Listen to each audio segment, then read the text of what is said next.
Hey guys, well, this is just a quick update before the actual video actually starts. Well, sorry I haven't updated in a long time. It's just college has got the best of me, being it is my final year thing. Anyway, this video will have to be quick, but I feel I have to update. The video this time will be a reading from Highschool DXD. Okay, bear this in mind, I have never really looked into this. I watched the first season of the anime and I didn't really get into it. It was a bit for my taste, so I'm going to try and read the book. I've got the first one on my laptop right now, so I hope you enjoy. I'm aiming to get through at least 2 chapters of video, and we'll see where we go from that. I hope you enjoy, and this is it. The same colour as that person's hair. That's what I thought while I looked at my hand covered in blood. Red, crimson red hair, which is more brilliant than strawberry blonde. Yes, that person's long and beautiful crimson hair has the same colour as the same colour that is on my hand. Jesus Christ, that is very confusing. Life is what, point zero. Oh, point zero. Hyodo Issei. That is my name. My parents and guys at school call me Issei. I'm a second year high school student who is currently experiencing the time of his youth. There was a time when a student who I'd never met before said, "Isn't that Issei?" So I really don't know just how much my name is known to others. I'm unexpectedly popular, you say? No, that isn't the case. After all, I'm so famous for being really lecherous that I even got accused of peeping inside the girls' kendo club's changing room. I won't do such a shameless thing as peeping into the girls' changing room. I'm sorry, I was at the scene. I was in the storage room next to the kendo club. I was trying to peep from the hole in the wall in the kendo club storage room. Unfortunately, I couldn't have a look. That's because Matsuda and Motohama wouldn't get out of the way from the hole. Seriously, those guys. I couldn't calm myself down when those two idiots said things like, "Oh, Moriyama seriously has big tits," and Katsue sure has nice legs. Of course I wanted to have a look, but there were guys approaching the storage room, so I ran from the scene. However, something really blissful happened to a girl like me, who would be doing all sorts of perverted stuff every day. "Please go out with me." A confession? From a girl? I felt what it was like to be a youth. For a guy like me who didn't have a girlfriend, it was like a dream come true. The name of my girlfriend was Amano Yuma-chan. She's a girl with silky black hair and a slender body. She's so cute that I fell in love with her at first sight. Won't you say okay? Right away, if some beauty comes up to you and says, "Yodo-kun, I love you, please go out with me." That would be like something out of a dream for a guy like me, who age equals the number of years I didn't have a girlfriend. It wouldn't be weird if someone says, "What Bishouju game did you get that from?" But it seriously happened. A miracle certainly did occur. I was confessed to from a beautiful girl. I actually thought it was a prank. I even thought several times that it was a result of a penalty game, and that her friends were looking at us from elsewhere. That can't be helped. Until then, I believed that I was a guy born to be unpopular with girls. But ever since that day, I became a guy with a girlfriend. The world around me changed. I didn't know how to explain it, but my heart was at peace. I want to say it's my win to every guy I walked past. I started to feel sorry for my two buddies, Matsuda and Motohama, who didn't have a girlfriend. That's how confident I became. On our first date, after we started dating, I was ready to use the plan I had made a while back. Oh God, do I have to do this? I brushed my teeth dozens of times since yesterday night. There's not a single place I missed. I even brought new pants. You couldn't tell what will happen after all. I arrived at the date spot with the attitude of a super virgin guy. Oh my God, this... Ugh. I arrived at the meeting spot 3 hours before Yuma-chan did. I counted up to 100 girls who wore glasses walking past in front of me. During that time, I received a suspicious leaflet from a weird person handing out leaflets. It was an occult-looking thing with a weird magic circle and a sentence, "Your dream will be granted," written. I wanted to throw it away, but I decided to put it in my pocket since I can't throw it away now. When Yuma arrived, I said this, "Don't worry, I also just got here." Bullseye, I was able to say it. I always wanted to say that. Then we walked while holding hands. I was really touched to have a date while holding hands with my beautiful girlfriend. I was so moved that I was just about to burst into tears. I shouldn't rush it. It's not time to panic yet. After that, we enjoyed our date by going to a clothing store and having a look at decorations for our rooms. For lunch, we ate at a family restaurant, just like how normal high school students would. And Yuma-chan was eating her chocolate parfait deliciously. My stomach was full just by looking at her. Yeah, I felt as if I understood how other teenagers feel when they go out on a date. I felt as if I was alive for the first time. Mom, thanks for giving birth to me. Dad, I was worried that I wouldn't be able to continue our family line, but it looks like you don't have to worry about that anymore. As I was thinking about those sort of things, it was already afternoon. It's a climax kiss.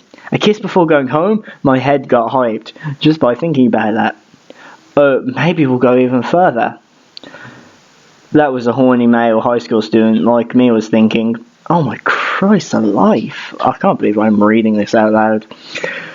We are at the park. That is away from the town. There's no sign of people, and no one is here besides us. Thanks to that, my erotic imaginations build up. I should have read a book that teaches you to do even more naughty stuff. Oh my God. I feel so wrong just reading this. Yuma-chan already let go of my hand and she was standing before a fountain. It sure was fun today. Yuma-chan smiles while having the fountain behind her. Good damn, she's cute. The sunset which is behind her gave a good atmosphere. Hey, Seikun. Why is it, Yuma-chan? There's something I want to do to celebrate our first date. Can you listen to my wish? Oh yeah, it's here. This is it. This must be it. The smell of my breath. Checked. My mental preparedness. My heart was beating so fast. What is it you wish for? What is the wish you want?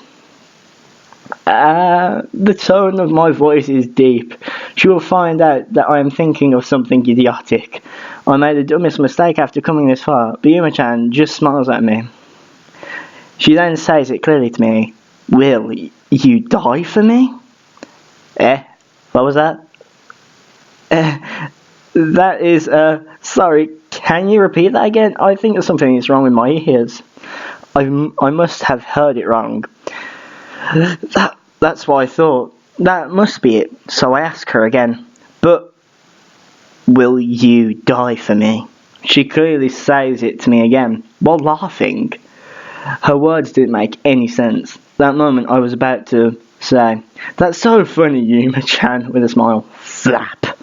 Black wings appear from her back. She then starts to flap her wings. The black feathers float in the air and then drop down to my feet. What is this? Certainly Yuma-chan is cute like an angel, but angel? No. No, there's no way that can be true. Oh, excuse me. Is it some kind of acting? My beautiful girlfriend, who is flapping her wings while the sun sets behind her, it looks like a scene from a fantasy story. Oh, you totally broke the fourth wall. But there is no way I can believe something like this. Her cute looking eyes change into cold, scary eyes. It was fun, the short time I spent with you. It looks like playing house with a little child. Yuma-chan's voice sounds very cold. Her tone is like an adult's. Her mouth is forming a cold smile. Bzzz. A sound much heavier than the noise that a game console makes vibrates in the air. It makes a lot of buzzing noise and it appears in her hands. It looks like a spear. Is it glowing? It seems like a bulk of light or something. Actually, that is a spear. The sound of wind and nasty noise follows after. I don't even know how to say that. Don? Okay. The moment I thought something grazed my stomach. Spear, which was in Yuma-chan's hand, pierces my stomach. She threw that at me. But rather than that, why? I tried to pull the spear out of me, but it disappears. The only thing left was a huge hole in my stomach. And blood, which is flowing out from it. Blood. Blood. My head got dizzy, and my eyesight became blurry. I was already lying on the ground, and by the time I realised it, my legs lost their balance. Footsteps closed in on me while I'm on the ground. A small voice vaguely reaches to me. It's Yuma-chan. Sorry. You were a threat to us, so we decided to get rid of you early. If you want to hold a grudge, then hate the god who put the sacred gear inside you. Sacred? What? I can't even ask her a question, and I'm in a state where I'm down on the ground. Her footsteps get further away from me. At the same time, I start to lose my consciousness. The hole in my stomach, it must be fatal. I don't feel any pain. But I realised that as I was in a seriously bad condition, because I could feel that I was about to lose consciousness. It must feel nice if I lose consciousness now, as if I'm going to sleep. But if that happens, I will certainly die. Are you serious?